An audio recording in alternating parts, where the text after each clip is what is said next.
Just 1 minute. முழு பூசணிக்காய் சோத்துல மறைச்சிட்டான் அப்படிங்கிற பழமொழியை கேள்விப்பட்டிருக்கீங்களா? அது எப்படி அப்படின்னா, ஒரு பணக்கார ஹஸ்பண்ட் அண்ட் ஒய்ஃபு கொஞ்சம் வாக்கிங் ஈவினிங் போல் நடந்து போனாங்களாம். பூசணி தோட்டத்து வழியாக நடந்து போகும்போது அந்த ஒய்ஃபுக்கு அந்த பூசணிக்காய் மேலே ரொம்ப ஆசை வந்துடுச்சு. உடனே எனக்கு இந்த பூசணிக்காய் வேணும் அப்படின்னு சொல்லிட்டாங்களாம். நான் நாளைக்கு கடையில் வாங்கி தரேன். இல்லை எனக்கு இப்போவே வேணும் அப்படின்னு சொன்ன உடனே அந்த கணவனும் அந்த பூசணிக்காய் எடுத்துகிட்டு வந்து வீட்டில் வந்து சமைச்சு சாப்பிட்டாங்களாம். இந்த விஷயத்தை யாரோ பார்த்து அரசல் பரசலாக ஊர் ஃபுல்லாக இவங்க பூசணிக்காய் திருடிட்டாங்க அது பெரிய பணக்காரங்க அப்படின்னு ஊர் ஃபுல்லாக செய்தி பரவிச்சு.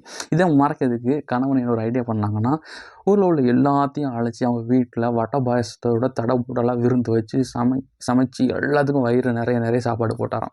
எல்லாரும் சாப்பிட்டு முடிச்சதுக்கப்புறம் சொன்னாங்களாம், ஏன்னா இவ்வளவு சாப்பாடு தடபுடலாக விருந்து வடை பாயசத்தோட வரைச்சிட்டு போனவரா ஆஃப்டர் ஆல் ஒரு பூசணிக்காவை திருடியிருப்பார், அதெல்லாம் அவர் பொய் சொல்கிறாருப்பா அப்படின்னு சொல்லி அதை மறந்துட்டாங்களாம். இதுதான் முழு பூசணிக்காவை சோத்தில் வச்சு மறைக்கிறது. Thank you friends.